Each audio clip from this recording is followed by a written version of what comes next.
हैं, अगर जो अभी भारतीय बेड़े में ड्रोन्स हैं उनसे कंपेयर किया जाए इस ड्रोन को, तो कितना अलग है ये ड्रोन बाकी अन्य ड्रोनों से?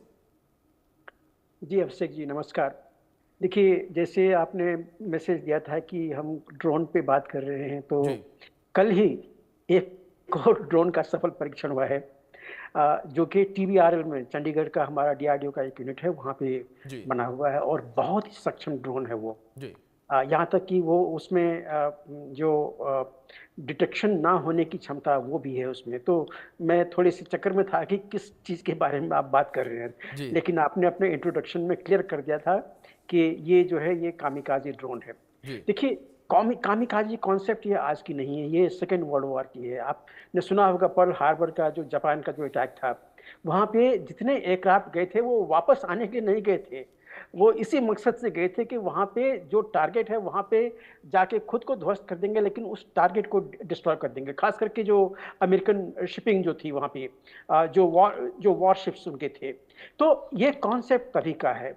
लेकिन अभी जब से ये यूक्रेन वॉर शुरू हुआ है, तब से यूक्रेन वॉर कह लीजिए या उसके ठीक पहले जो अज़रबैजान आर्मेनिया का वॉर शुरू हुआ था, ये ऐसा समय था जबकि ड्रोन काफ़ी इफ़ेक्टिव आया हुआ है। और जो ड्रोन का कांसेप्ट आज से 3 साल 4 साल पहले था, उसमें आज के दिन में इतने चेंजेज़ आए हुए हैं, टेक्निकल चेंजेज़, कि आप इमेजिन नहीं कर सकते हैं। बख्शी जी ने आपको ब्रीफ में हिंट्स वो सारे दे दिए जी। हैं कि क्या-क्या आज के दिन में उस ड्रोन में होने जा रहा है। आप जिस ड्रोन की हम लोग अभी बात कर रहे हैं, ये हमारे लैब के बगल में एडी है, एरोनॉटिकल डेवलपमेंट एस्टैब्लिशमेंट, यहाँ पे इसका प्रिकर्सर बना था।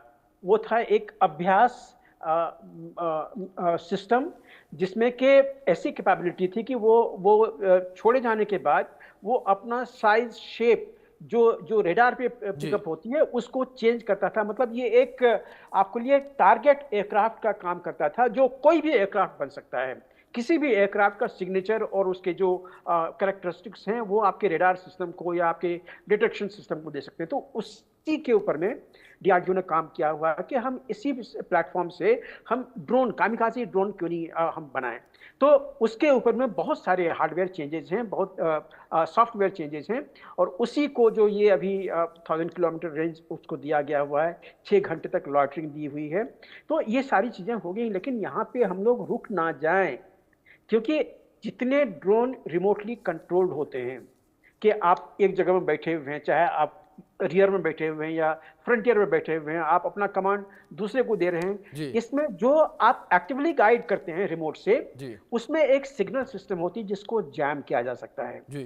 तो ये जो सिस्टम है ये एक सिस्टम है। जी। अब इसी ड्रोन में एक चिप ऐसा डाली जा सकती है जी। जिसमें ड्रोन छोड़ने से पहले उस चिप में आप जो आपका टारगेट है उसका कोऑर्डिनेट दे दें, उसका लैटिट्यूड क्या है, लॉन्गिट्यूड क्या है, वो उसमें फीड कर दें, ड्रोन को छोड़ दें, वो जाके वहीं पे गिरेगा जो एग्जैक्ट कोऑर्डिनेट है। उसको उसमें उसको ना कोई जैमर रोक सकेगा, ना और कोई चीज रोक सकेगा।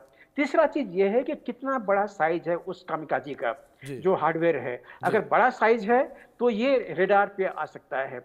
अगर छोटा साइज है, उसको अगर एरोडायनामिकली और जो जो जो रेडार हम पिकअप करते हैं क्रॉस सेक्शन एरिया, अगर उसके ऊपर में ध्यान रखा गया है, तो ज्यादातर ये ड्रोन जो हैं लो फ्लाइंग होते हैं और वो किसी न किसी तरह से आपके रेडार को पेनिट्रेट कर जाते हैं।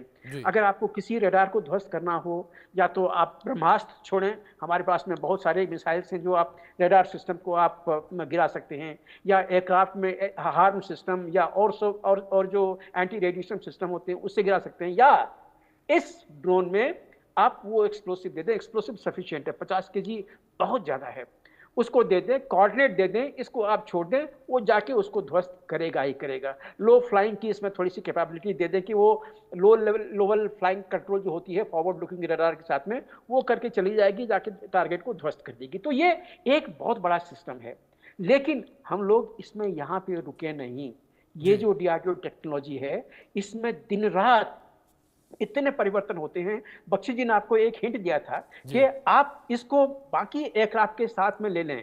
जी। मतलब ये जो ड्रोन है ये आगे आगे फॉरवर्ड एरिया में जा रही है, इसको अगर कोई शूट भी कर देगा तो आपको आंसू नहीं निकलेंगे, बहुत छोटी सी चीज है। बिल्कुल, मतलब जहां साहब एक बड़ा लेकिन नुकसान नहीं होगा, आप एक बड़े हाँ, लेकिन नुकसान से हमें लेकिन बचाएगा भी। 10 सेकंड जी 10 सेकंड और दीजिएगा। जी जी लेकिन बिल्कुल। वहाँ का जो इंटेलिजेंस आपको देगा, आपके पीछे जो एयरक्राफ्ट है, जी जिसको आपके पायलट चला रहे हैं, जी वो जो इंटेलिजेंस देगा, चाहे रेडार के थ्रू या बाकी सिस्टम्स के थ्रू, सेंसर के थ्रू, वो आपको बहुत काम में आएगा। तो ये एक फ्लीट ऑफ ड्रोन को आगे ले जा सकता है। ये जी आपके एयरक्राफ्ट, जो फाइटर एयरक्राफ्ट हैं, उसके आप फॉरवर्ड आइज ये हैं कि आपके एयरक्राफ्ट से 100 किलोमीटर आगे जाके या जी 200 किलोमीटर आगे जाके आपको वहां से एडवांस इंटेलिजेंस जो है वो फीड कर रहे हैं। जी तो ये एक बहुत बड़ी उपलब्धि है, मैं डीआरडीओ को इसके लिए बधाई देता हूं। जी मैं इसके लिए इंडियन एयरफोर्स को भी बधाई देता हूं, क्योंकि बिल्कुल उन्होंने भी इसमें कोऑर्डिनेट किया हुआ है बिल्कुल। जहां और ये साहब एक जिस शुरुआत है। तरीके से जिक्र किया आपने कि एक बड़ी उपलब्धि है ये अपने आप में, आप इन्हीं बातों के साथ मैं प्रफुल्ल बख्शी जी का रुख करूंगा। प्रफुल्ल जी, जिस तरीके से अगर बात एलओसी को लेकर की जाए तो एलएसी पर इस वक्त चीन की जो सैन्य गतिविधि है वो लगातार हमें देखने को मिलती है। चीन लगातार वहां पर जोर जबरदस्ती करने का प्रयास करता है, जिसकी कई सारी तस्वीरें भी समय समय पर निकलकर सामने आई हैं। दूसरी ओर पाकिस्तान का आतंकवाद, इन दोनों मुद्दों से निपटने के लिए किस तरह से ये ड्रोन कारगर साबित होता नजर आएगा? देखिए, सबसे बड़ी बात है, इसकी सफलता तब होती है कि ड्रोन एरिया का पूरी रिपोर्ट आपको दे रहा है। जी सबसे पहले तो आपको बिफोर अटैक आपको रिपोर्ट चाहिए।